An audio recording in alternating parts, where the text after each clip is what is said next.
Hola, hola a todos mis amigos y hermanos. Este es su programa Piénsalo Bien, un programa para meditar y reflexionar respecto a todo lo que creemos y entendemos conforme a las Sagradas Escrituras. Dios me les bendiga mucho. Hola, bendiciones para todos los hermanos que han estado escuchando este audio, estos estudios acerca de la Gran Comisión, del discipulado. Bienvenidos a todos los que escuchan por primera vez este podcast. También estoy saludando a todos los que ya se han suscrito al canal, a mis hermanos y hermanas que ya pertenecen al grupo de WhatsApp de Piénsalo Bien. Y también saludar, a los hermanos también que pertenecen y están suscritos al canal El Reformador. A todos mis hermanos, a los oyentes de este podcast, a todos les envío bendiciones de parte del Señor y que puedan ser, como es el propósito de estos estudios, que puedan ser edificados, que su vida pueda ser transformada por medio de estos estudios, que no es más que un esfuerzo por reflexionar y pensar acerca de todo aquello que hemos estado creyendo y practicando respecto a la palabra de Dios. En esta ocasión estamos continuando con la introducción a estos estudios acerca de la Gran Comisión, el discipulado, bajo la pregunta de si las iglesias hoy en día realmente están cumpliendo con la Gran Comisión, si realmente están seguras de que lo que están haciendo en el esfuerzo de cumplir con la Gran Comisión, de llevar el mensaje, realmente lo están haciendo a la manera de Cristo y los apóstoles, por decirle de esta forma, de esta manera, si lo están haciendo con el diseño, cumpliendo con las directrices que Cristo y los apóstoles diseñaron, anunciaron. Y hemos estado hablando en esta introducción de 4 aspectos importantes a tomar en cuenta a la hora de hablar acerca de la Gran Comisión, del discipulado.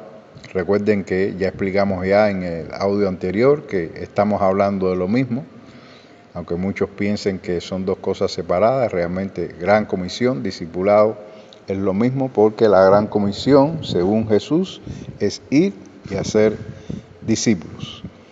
Entonces hemos estado hablando del primer aspecto importante, es reconocer la autoridad de Cristo en la Gran Comisión. No podemos pensar de que es iniciativa humana el mandato a llevar el Evangelio al mundo entero. No fue iniciativa de ningún ser humano, ni siquiera de los grandes siervos de Dios, ni de los apóstoles. Todo comenzó en base a la autoridad y a la potestad que a Cristo se le había dado, de la mano del Padre, como Él dijo, antes de comisionar a sus discípulos. Él dijo: toda potestad me es dada en el cielo y en la tierra, por tanto ir y hacer discípulos a todas las naciones, y continuó con todo lo que conlleva la misión de la iglesia. Y hablamos como segundo aspecto importante a tomar en cuenta en la Gran Comisión, es el poder y la influencia del Espíritu Santo. Como Jesús ahí en el libro de los Hechos, recuerden, en el primer capítulo del libro de los Hechos, Jesús todavía estaba comisionando a sus discípulos antes de ascender al cielo, y Él les dio otra orden: que fueran allí a Jerusalén y esperaran ahí en Jerusalén para que fueran investidos del poder de lo alto, para que experimentaran y fueran llenos del Espíritu Santo, como había prometido el profeta Joel. Y ahí en el capítulo 1, versículo 8, Él les dice algo medular para la misión de la iglesia, que es: me seréis testigos en Jerusalén, en Judea, en Samaria, hasta lo último de la tierra, y recibiréis poder cuando haya venido sobre vosotros el Espíritu Santo, y me seréis testigos en Jerusalén, en Judea, en Samaria, hasta lo último de la tierra. Pero cuando reciban el poder del Espíritu Santo.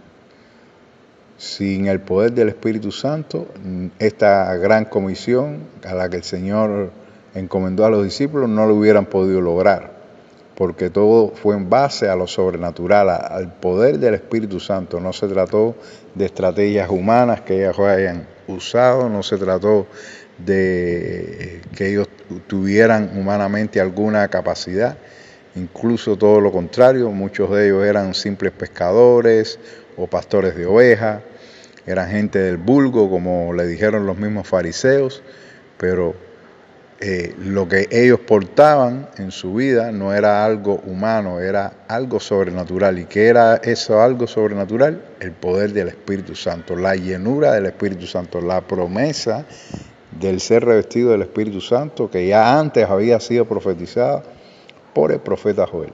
Sin esto, la iglesia no está capacitada para cumplir con la gran comisión. Así de sencillo. No debemos ignorar el poder y la influencia del Espíritu Santo, porque algo que incluso se me olvidó añadir en el estudio anterior que hablé acerca de este poder del Espíritu Santo, es que ya Jesús había dicho antes también ahí en el capítulo 17 de Juan, en el Evangelio de Juan, que el Espíritu Santo es el que convencería al mundo de pecado, de justicia y de juicio. Por lo tanto, los apóstoles no iban a poder convencer a la gente de pecado. De hecho, nadie puede convencer a nadie de su pecado. Esto es una obra solamente del Espíritu Santo. Por eso es que el Espíritu Santo, su influencia y su poder era primordial, era medular para poder cumplir con la gran comisión. Su influencia y su poder. También añadiendo a esto que su poder capacitaba a los discípulos y nos capacita a nosotros también para manifestar señales, poder, milagros, sanidades, que son las señales que respaldan y acompañan a la predicación, al mensaje del Evangelio. Sin eso, difícilmente las personas que escuchan el mensaje del Evangelio puedan atender atentamente el mensaje del Evangelio y puedan decidirse por Cristo, porque no es palabra. La palabra de Dios dice que el reino de Dios no consiste en palabra, en comida, en bebida, o solamente en palabras, sino en poder.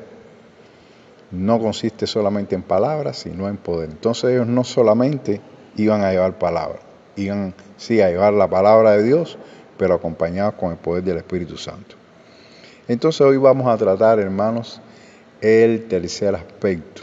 ¿Cuál es el tercer aspecto que hay que tener en cuenta?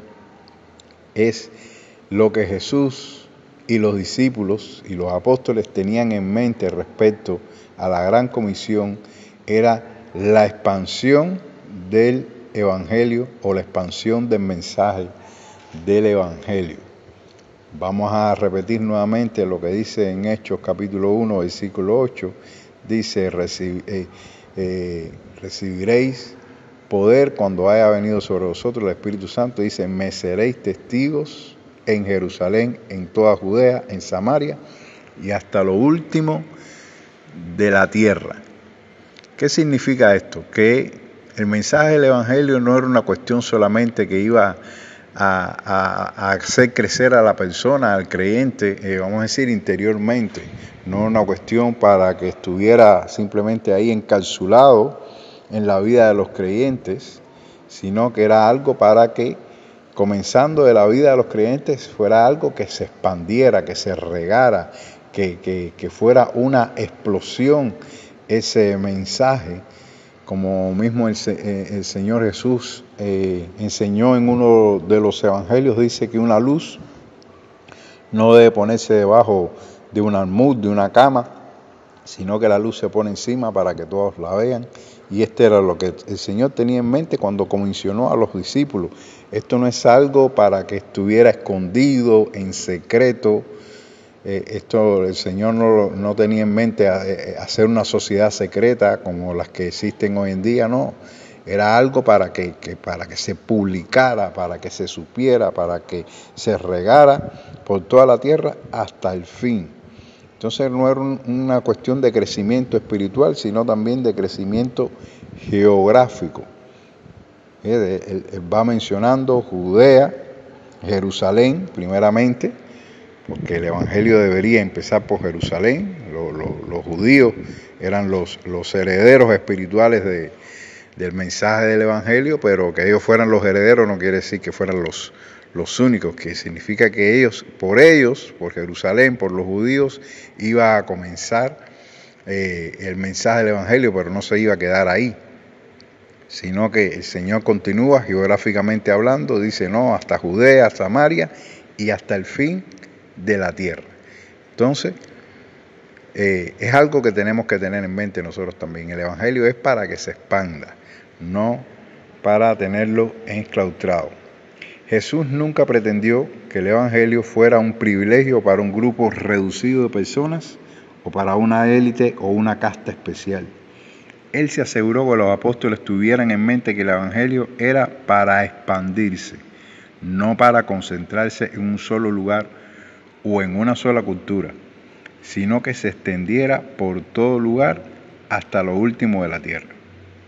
Pero ¿de qué manera este grupo de solamente 12 personas iba a lograr que el Evangelio se esparciera hasta lo último de la tierra? La respuesta a esta pregunta está en el propio concepto y en la práctica de lo que es el discipulado en sí mismo. Es decir, una vez que los apóstoles se dieran a la tarea de comenzar a ser discípulos, entenderían que de esta forma simple el Evangelio llegaría hasta lo último de la tierra. Es decir, aquí vemos que realmente desde el principio el Señor no tuvo en mente que el Evangelio fuera una cuestión de los judíos nada más, que se concentrara ahí en Jerusalén y ya solamente los judíos eran los únicos que deberían tener atesorado el mensaje del Evangelio y que no más nadie lo supiera. No, todo lo contrario. Siempre tuvo en mente que el Evangelio se expandiera. Ahora, ¿cómo este grupo de personas, reducido de 12 personas, iba a lograr que el Evangelio se extendiera hasta lo último de la tierra?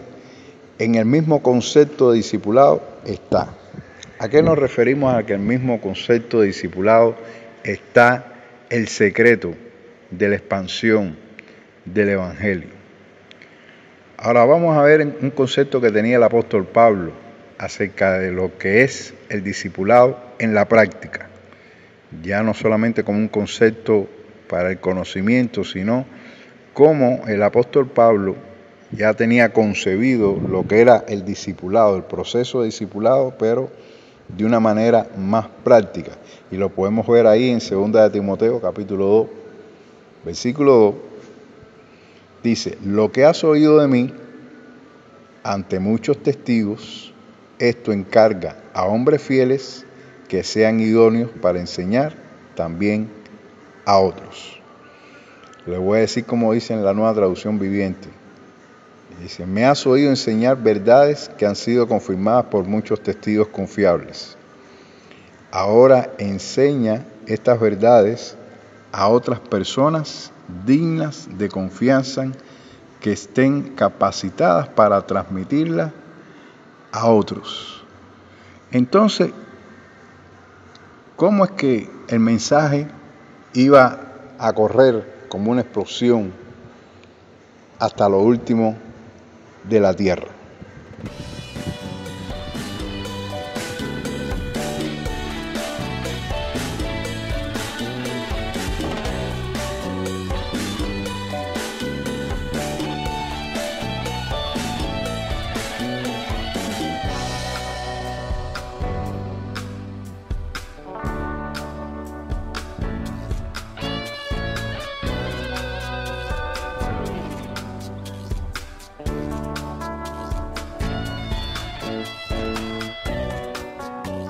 Bueno, ustedes quizás se pregunten qué tiene que ver 1 de Timoteo 2.2 con el discipulado. Y bueno, ahora se los explico. Aquí el apóstol Pablo está estableciendo una sucesión de la enseñanza. Pablo, a través de estas palabras que le dice a Timoteo, a través de esta orden, este mandato que él le da a Timoteo, está asegurándose de que esa enseñanza que él le impartió a Timoteo, esa enseñanza continúe. ¿De qué manera? Estas mismas cosas que él le enseñó a Timoteo, Timoteo se la debe enseñar a otros, a hombres fieles. ¿Pero para qué? ¿Para que se queden con el conocimiento? No, para que estos hombres fieles a su vez también se lo enseñen a otros más.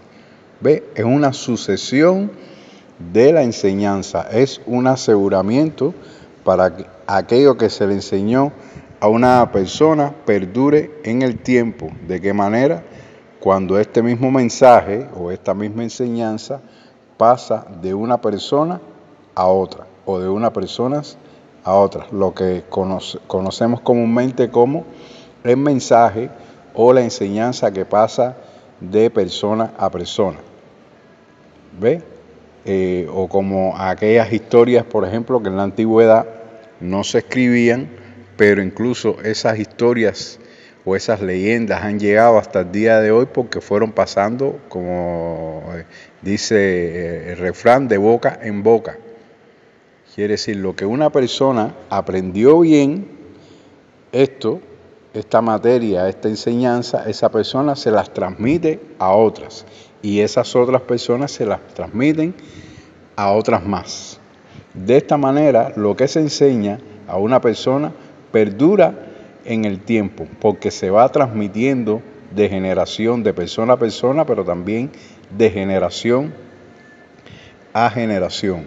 Esto me recuerda, hay un proverbio chino, que por supuesto los chinos este proverbio lo tienen muy integrado a su cultura, lo tienen integrado en todo lo que ellos hacen. Y este proverbio chino enseña esto de esta manera. Ellos dicen, por ejemplo, hoy te doy el pescado, mañana te enseño a pescar. Y el tercer día tú enseñas a pescar a otros. ¿Ve? Estos los chinos lo tienen integrado en su cultura porque incluso hay prácticas hoy en día en este país, en esta nación, existen prácticas milenarias, prácticas que fueron pasando de una generación a otra, por ejemplo, prácticas artísticas, por ejemplo, pinturas, grabados, formas de hacer tela, formas de productos, alimentos, muchas cosas que ellos han pasado de generación a otra generación, incluso hasta hoy en la actualidad, pleno 2025, todavía esas prácticas, esas enseñanzas todavía existen y comenzaron prácticamente hace siglos. Entonces, ¿cómo esas cosas perduraron en el tiempo? Cuando ni siquiera en ese tiempo existía la tecnología que tenemos hoy, ni siquiera existía la posibilidad de llegar a tantas personas como hoy podemos llegar, por ejemplo, a través de las redes, a través de los medios de comunicación. Sin embargo, esas personas lograron que esas enseñanzas, esas prácticas, esas costumbres que ellos enseñaron a otras personas todavía hoy perduren en el tiempo. ¿Por qué? Porque esas costumbres, esas enseñanzas fueron pasando de una persona a otra, de una persona a otra, y por ende de una generación completa a otra generación, de una familia a otras familias. Y este era el mismo concepto de discipulado que tenía Cristo. Por eso vamos a volver de nuevo a lo que dijo Cristo en la Gran Comisión. Dijo, recuerden que la orden es ir y hacer discípulos. No solamente ir y predicar. El ir y predicar era solamente una parte. ¿Ve? No es ir y predicar solamente, sino ir y hacer discípulos.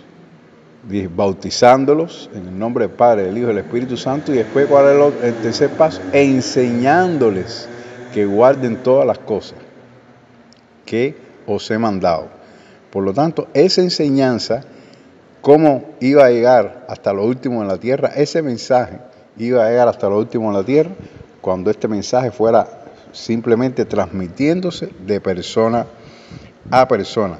Vamos a volverlo a repetir, lo que Pablo le dijo a Timoteo, incluso en esta versión, nueva traducción viviente, dice: me has oído enseñar verdades que han sido confirmadas por muchos testigos confiables.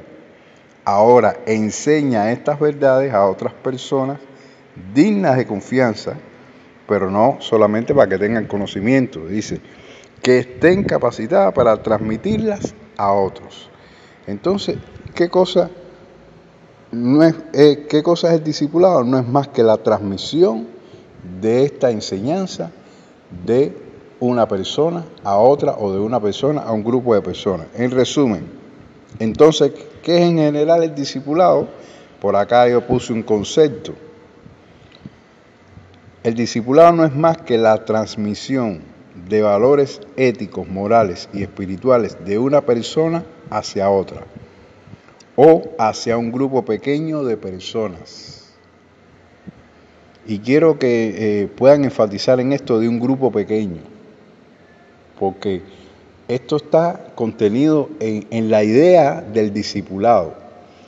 Fíjense, si Cristo hubiera querido que nosotros como creyentes le lleváramos el mensaje a las multitudes, es decir, una persona llevar el mensaje a grandes multitudes, entonces yo creo que Jesús no hubiera hablado de discipulado, simplemente hubiera dejado todo en ir y predicar el evangelio, ir y anunciar, y anuncien el evangelio, como dice en Marcos 16, simplemente se hubiera quedado ahí, con la idea de ir y anunciar, porque bueno, un mensaje no es menos cierto que no es necesariamente se lo tienes que dar a una persona.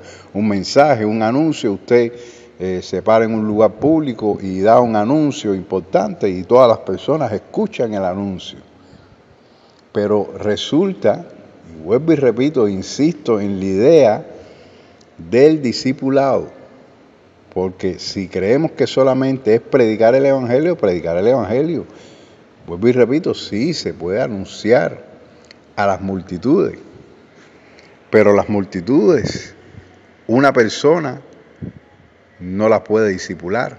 Sí les puede anunciar el evangelio. Usted puede anunciar el evangelio a las multitudes, a una multitud de 100, 200, 300, 700, hasta 1000 y pico de personas. Bien, pero cuando Jesús nos manda a discipular, a hacer discípulos, entonces la idea en el concepto, por el propio concepto en sí, la idea no puede ser que usted y yo vamos a tener la capacidad de discipular a miles de personas.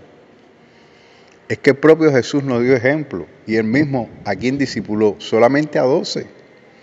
Sí, cuando Jesús enseñaba, cuando él predicaba, venían multitudes a donde estaba él. Pero vuelvo y repito, la historia de los panes y los peces demostró que la multitud no es discípulo, la multitud son seguidores, pero todos los seguidores no son discípulos. Y Jesús no tiene nada en contra de la fama, de hecho él era famoso. Jesús no tiene nada en contra de que una persona pueda influenciar sobre los demás, pero Jesús sabía y nos dio ejemplo que en la tarea del discipulado, en la tarea de hacer discípulos, entonces la cuestión es diferente. La cuestión no puede ser con tantas personas, sino con una o un grupo pequeño de personas. Y esto quiero que enfaticen bien esto, porque más adelante vamos a estar tratando los temas de cómo la iglesia hoy en día ha perdido de vista esta idea del discipulado, de persona a persona, de la transmisión de valores espirituales, de valores éticos, de valores morales, simplemente de una persona a otra persona o a un pequeño grupo de personas, que es de la manera que humanamente una persona puede llegar a transmitir esos valores de tal manera que perduren, que se mantengan en el tiempo.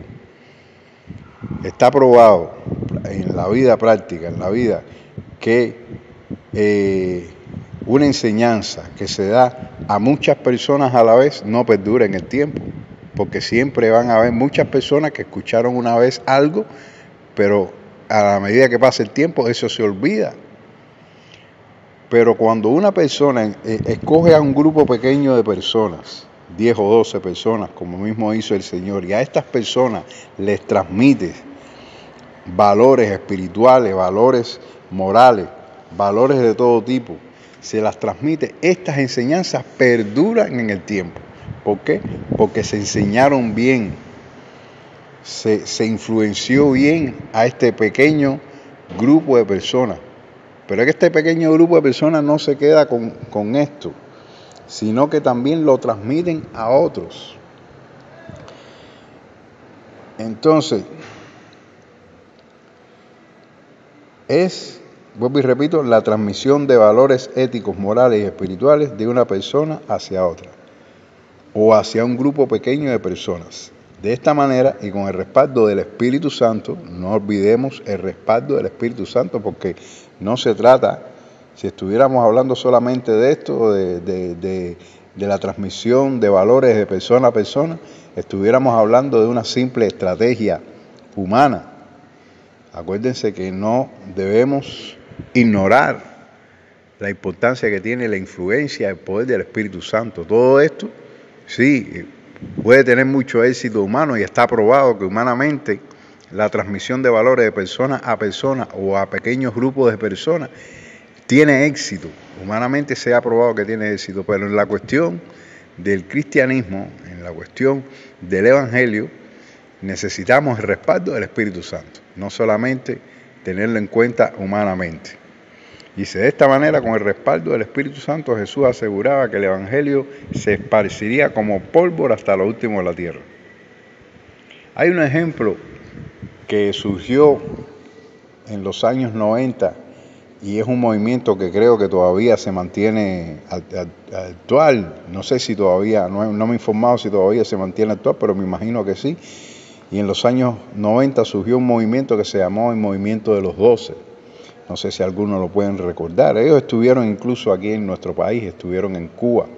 Yo participé en un evento donde ellos estuvieron aquí en la provincia de Las Tunas. Y el promotor de este movimiento era un pastor llamado César Castellano, un latinoamericano, no recuerdo exactamente de qué país, cuál era su nacionalidad, simplemente sé que era de un país latino. Y este hombre, junto con un grupo de personas, ellos comenzaron este movimiento que era básicamente basado en imitar lo que Cristo hizo, de escoger a 12 personas, enseñarles, predicarles el Evangelio, darle enseñanza, pero ¿dónde estaba el énfasis de este movimiento? En que estas 12 personas no se quedaban por mucho tiempo reunidas con un líder, no, sino que la sucesión que debería seguir este líder de estos 12 era lograr que cada uno de estas 12 personas se convirtiera en un líder de 12 personas. Entonces significaba que el crecimiento, para los que saben un poquito de matemática, el crecimiento sería exponencial. Porque si usted ahora reúne a 12 personas, pero esas 12 las multiplica por 12 más, entonces la cantidad sería mucho mayor. ¿Ve? Sería mucho mayor y así exponencialmente la cantidad iría creciendo. Entonces, esto era un movimiento que, no quiere decir que sea un movimiento, vamos a decir, no vamos a ponerle el cuño de verdadero, ¿no? A pesar de que imitaban esta cuestión de escoger a 12 discípulos, pero bueno, realmente ellos, vamos a decir, en la cuestión que era la doctrina, la sana doctrina, por ahí ellos sí, vamos a decir, estaban cojos por esa parte, porque doctrinalmente ellos no tenían una sana enseñanza, pero sí lo que esta gente crecieron explosivamente, simplemente apoyando esta idea de atender pequeños grupos, pero estos pequeños grupos de 12 se preparaban y capacitaban a las personas para que cada uno de estos 12 se convirtiera en un líder de otros 12. Y con este énfasis, hacían un énfasis en el liderazgo, hacían un énfasis en el crecimiento. Esto es uno de los ejemplos, por ejemplo, de las iglesias que se enfocan en el crecimiento, pero ignoran la necesidad de la sana doctrina. ¿Ve? Entonces, aquí vemos un ejemplo de un desequilibrio. Lo que les quiero mostrar este ejemplo para que vean cómo esto, a pesar de ser vamos a decir, de traer consigo una falsa enseñanza, sin embargo, crecieron rápidamente con esta idea de los grupos pequeños. Por mucho tiempo hubo un gran movimiento también en los años 90, sobre todo acá en nuestro país, de las iglesias celulares. ¿En qué consistían las iglesias celulares? Iglesias que sí se reunían en templos, pero a la misma vez se dieron cuenta de la necesidad de crear pequeños grupos. Y la experiencia que tenemos, por ejemplo, acá, donde yo vivo, acá en Alamar, fue explosiva. En los años 90 esto fue explosivo aquí con el tema de las células, cuando la iglesia entendió que debería empezar a reunir grupos pequeños. Entonces la iglesia se multiplicó en 4, en 5 iglesias más, solamente a través de los grupos pequeños. Y hasta ese momento ninguna iglesia de las iglesias, al menos de las acá, de las pentecostales, tenía templo.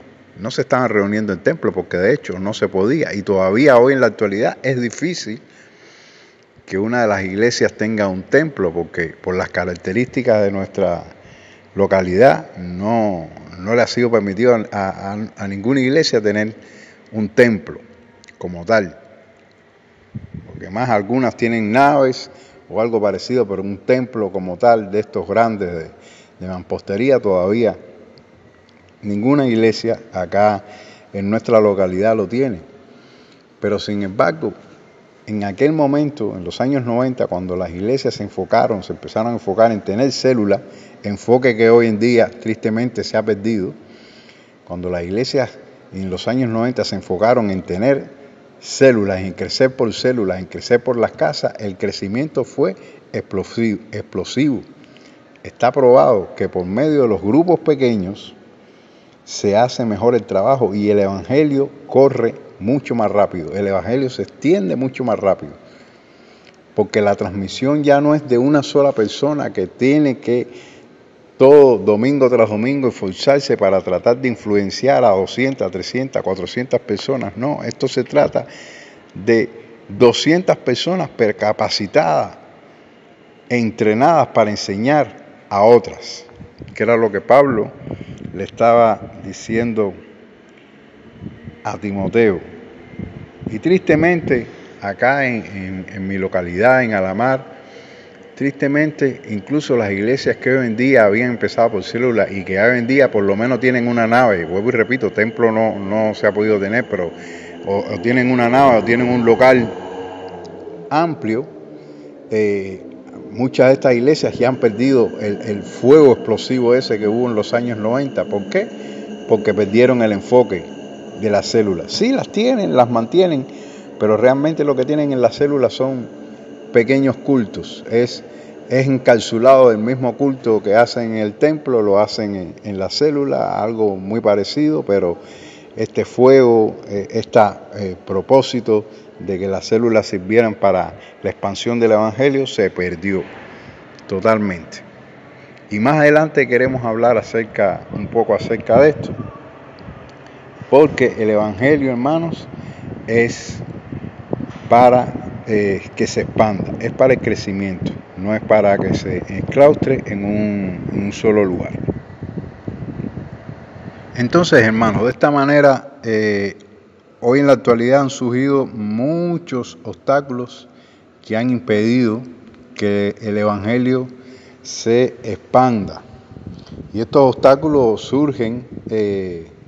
han surgido de la propia iglesia, no son obstáculos que vienen del mundo a obstaculizar la obra de la iglesia, no, tristemente son obstáculos que han surgido de la propia iglesia y que a mi entender han estado obstaculizando, valga la redundancia, la expansión del mensaje del Evangelio. Lo que han hecho han sido encapsular el mensaje del Evangelio, encerrarlo, ahí concentrarlo. En algunos casos concentran el mensaje del Evangelio y no se expande, no se riega. Y no hay manera de que sea explosiva la transmisión del mensaje del Evangelio, sino que todas estas barreras, para llamarlo de otra manera, todas estas barreras obstaculizan que este mensaje precisamente tenga el propósito por el cual Cristo lo envió, que es para que se riegue hasta lo último de la tierra. Y por ejemplo, uno de estos obstáculos surgió incluso desde el mismo momento que surgió la iglesia y se refiere a ostracismo cultural. ¿Qué cosa es ostracismo cultural? Bueno, ostracismo viene de la acción de la ostra, que es lo que hace la ostra, una ostra se encierra en sí misma y bueno, es como si todo lo que ocurriera a su alrededor, si el mundo a su alrededor se puede acabar, que ella se mantienen herméticamente cerradas y no se abren a menos que, vamos a decir, se sientan amenazadas y demás. Para tomarlo como ilustración de cómo se llama esta, vamos a decir, esta manera de pensamiento, ¿no? Ostracismo cultural quiere decir son personas que se encierran en su cultura, son creyentes, sí, son creyentes, vinieron a Cristo, vinieron a los pies de Cristo, creyeron en Él, entendieron y creyeron el mensaje de salvación, pero una vez que conocen al Señor, estas personas no transmiten el mensaje. ¿Por qué? Porque se enclaustran en su propia cultura. Creen que el mensaje del Evangelio, la vida cristiana o el cristianismo es solamente un privilegio de unos pocos, es un privilegio de su propia cultura y más nadie merece recibir el mensaje del Evangelio. Esto pasaba mucho con los judíos. Recuerden ahí, incluso en el principio en el libro de los Hechos, como al mismo Pedro le costó mucho trabajo. Dios tuvo que darle una visión y todo para que Pedro entendiera que el mensaje también debería extenderse hasta los gentiles, como Cristo le dijo, porque Cristo le habló de Judea, de Samaria y hasta lo último de la tierra. Quiere decir que desde el principio Cristo ya les había anunciado que el Evangelio era para que se expandiera hasta lo último de la tierra, pero aún así muchos judíos, empezando por el mismo Pedro, Santiago y un grupo de judíos, no entendían aún que el Evangelio también debería llegar a los gentiles. Por eso el mismo apóstol Pablo, al principio de su ministerio, tuvo ciertos obstáculos precisamente por esta razón, y esta fue la razón por la que tuvieron que hacer el concilio de Jerusalén. Ahí en Hechos capítulo 15 se ve que tuvieron que reunirse los judíos, todos los judíos, los representantes de la iglesia judía, junto con el apóstol Pablo y Bernabé, y ponerse de acuerdo porque ya el tema de que el Evangelio estuviera llegando a los gentiles se estaba convirtiendo en un conflicto, en un problema, y entonces tuvieron que ponerse bien de acuerdo para ver este asunto. Pero ¿por qué hubo necesidad de hacer este encuentro, esta reunión? Porque había ostracismo cultural. Hasta ese momento los judíos creían que en Jerusalén era donde único debería estar la iglesia, que el Evangelio era solamente para ellos. Y lo demostró el mismo Pedro cuando fue a casa de Cornelio. Él lo confesó, le dijo a Cornelio, no, todos saben que para mí, para un judío, cuán difícilmente le es relacionarse incluso con un gentil. Pero el Señor me ha hecho entender de que Él no hace acepción de personas. Y ahí Pedro confesó su ostracismo cultural. Si no fuera por la visión que Dios le dio a Pedro nunca, el Evangelio nunca hubiera llegado a Cornelio.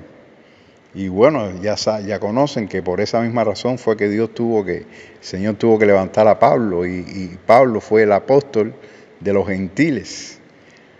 Pablo fue el hombre que Dios escogió para que él influenciara con el mensaje del Evangelio a toda la cultura gentil y romana de aquella época, porque el Evangelio necesitaba, según lo que el Señor había mandado, era para que se expandiera. Y entonces hay muchas personas hoy en día incluso muchas iglesias que tienen ostracismo cultural, quiere decir que no expanden el Evangelio porque entienden que los únicos que, no sé, que pueden entender el Evangelio, los únicos privilegiados son ellos, son lo que hacen ellos, sus costumbres, sus maneras de hacer. Yo mismo participé en una iglesia, estuve participando en una iglesia por un tiempo, no voy a mencionar de qué país, la mayoría de los miembros de esta iglesia eran de un país extranjero. Sin embargo, yo entré por una relación para apoyar a unos hermanos que estaban apoyando ese ministerio, pero una vez que estuve adentro me di cuenta que estas personas no aceptaban a que asistiera a sus encuentros, no aceptaban a los perdidos de otra nación, ni siquiera a los perdidos de su propia cultura. Se reunían solamente ellos, los de esta nacionalidad.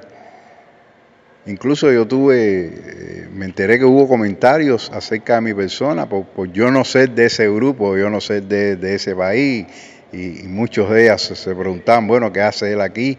¿Ve? Y no entendían que yo estaba precisamente apoyándolos, pero estas personas no están actuando como iglesia.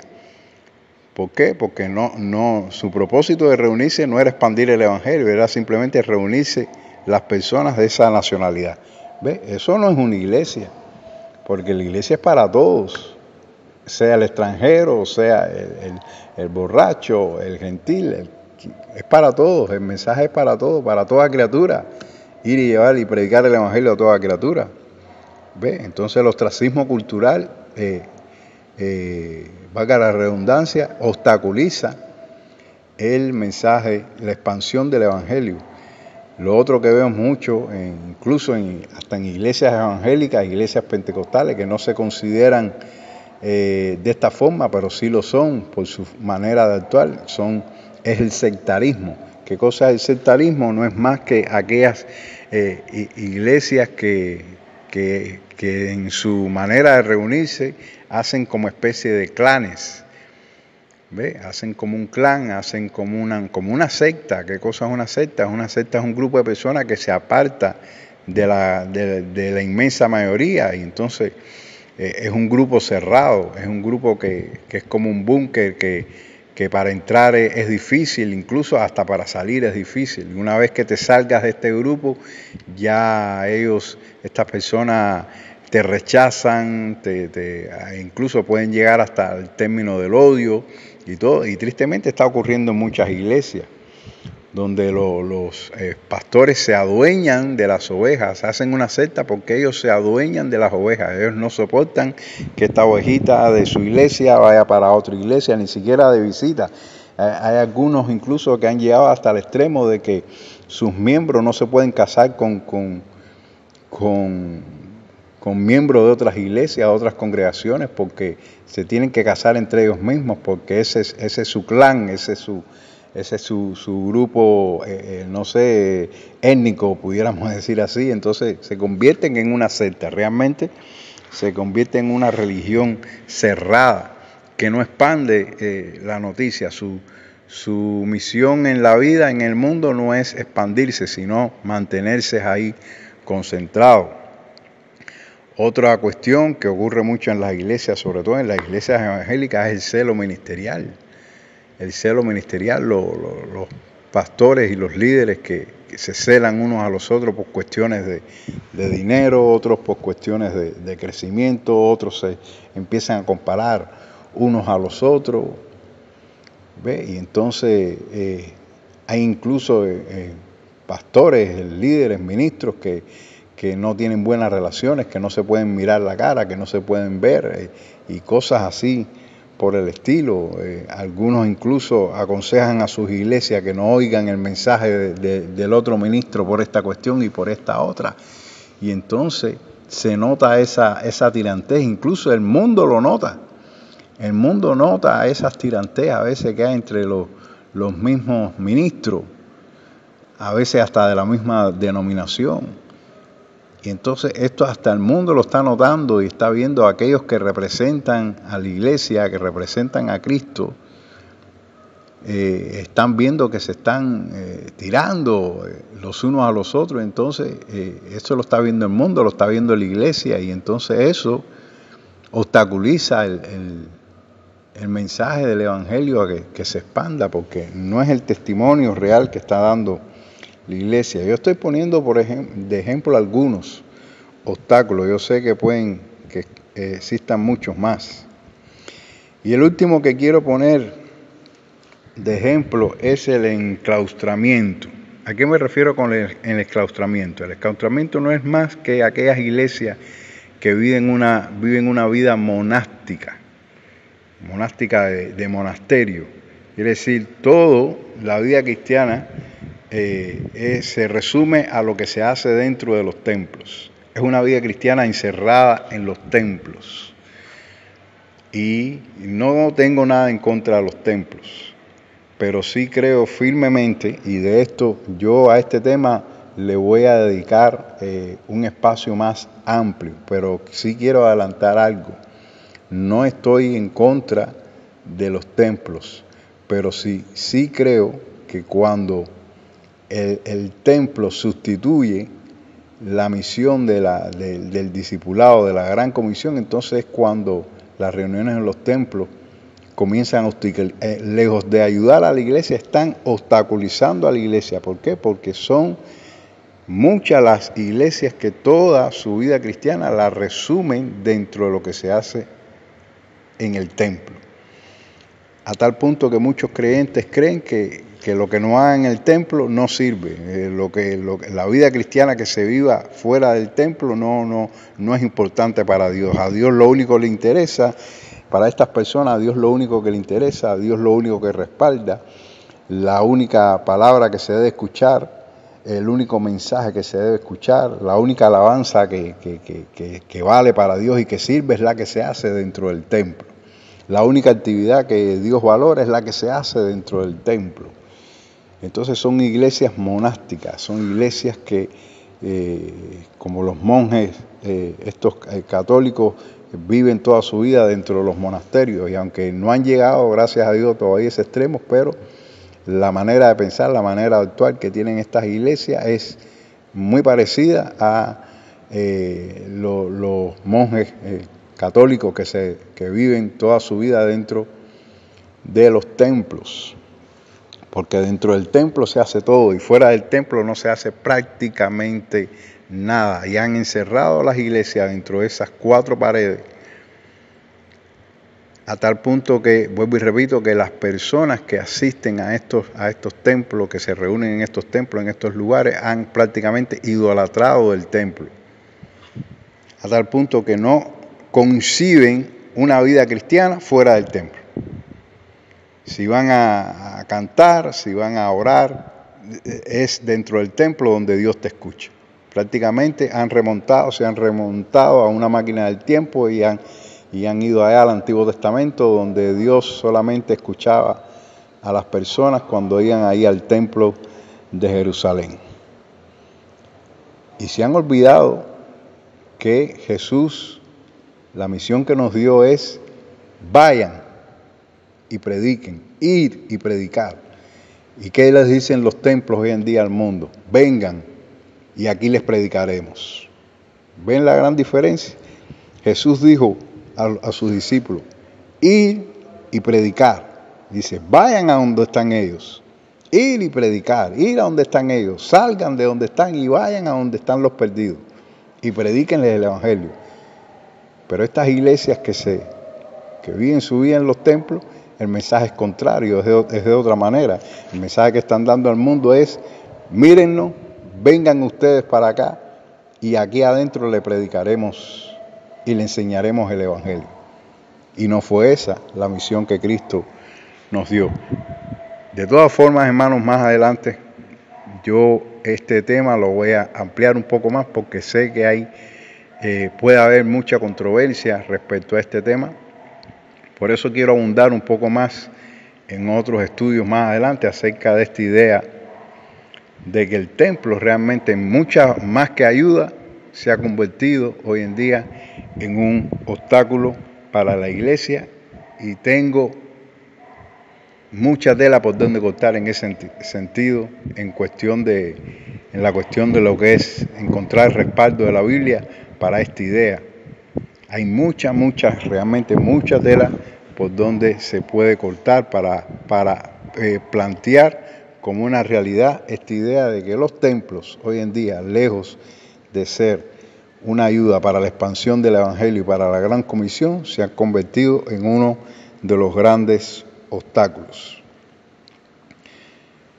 A diferencia de lo que hacemos los creyentes hoy en día en la actualidad para predicar el Evangelio, Jesús y los apóstoles siempre apostaron a las relaciones interpersonales como la mejor manera de difundir el mensaje de salvación. Hoy en día los creyentes tenemos disímiles maneras de predicar el Evangelio y que el Evangelio se expanda. Sin embargo, es increíble cómo con toda la tecnología, con todos los recursos que hoy en día los creyentes tenemos a nuestra mano, no hemos logrado todavía ni la 10ª parte de lo que hicieron los apóstoles en su época, en el tiempo de la iglesia primitiva, sin tecnología, sin computadora, sin redes sociales, sin internet.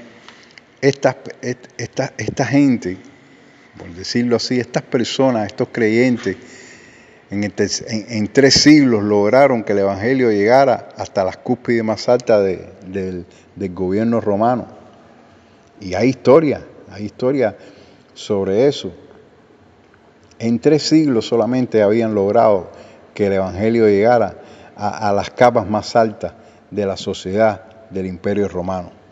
Sin embargo, hoy en día la iglesia no tiene tal influencia, incluso teniendo más recursos. ¿Por qué? Yo creo entender por qué. Porque hemos olvidado, hemos ignorado el verdadero concepto del discipulado.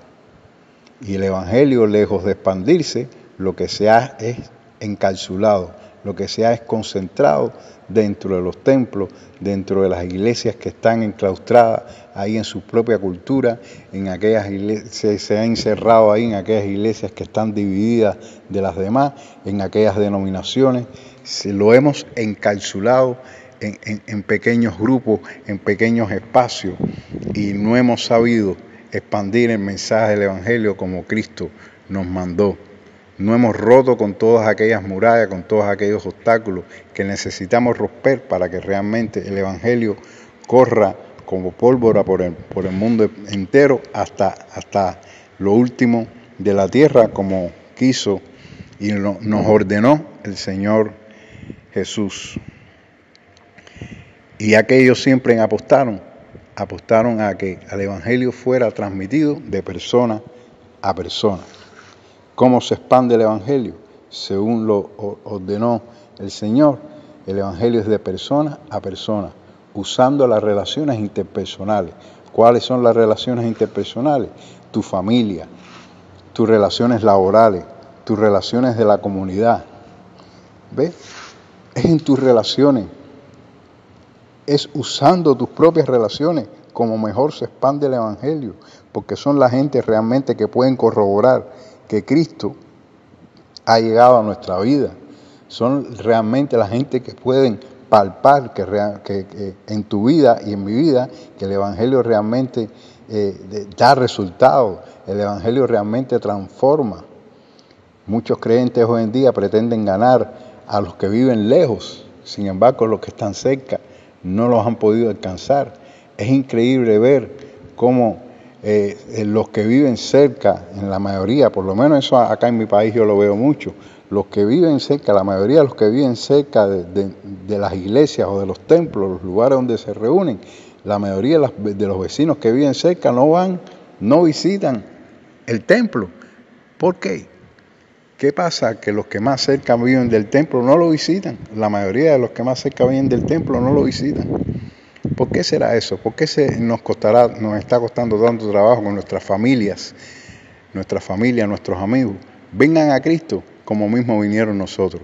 ¿Será que esas personas realmente estarán mirando realmente cuál es nuestro testimonio?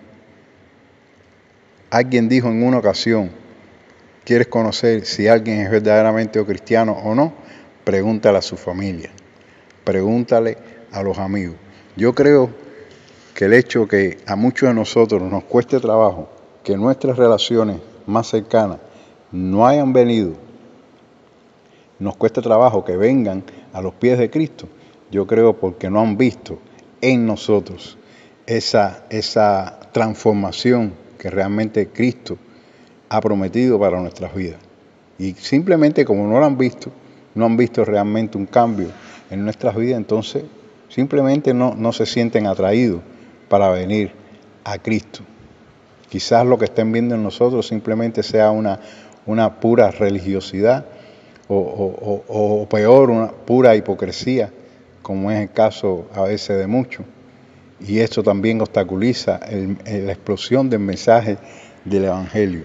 Por eso, hermanos, como decimos acá en Cuba, no hay invento, no hay otra manera más exitosa que cuando el Evangelio se puede transmitir de persona a persona.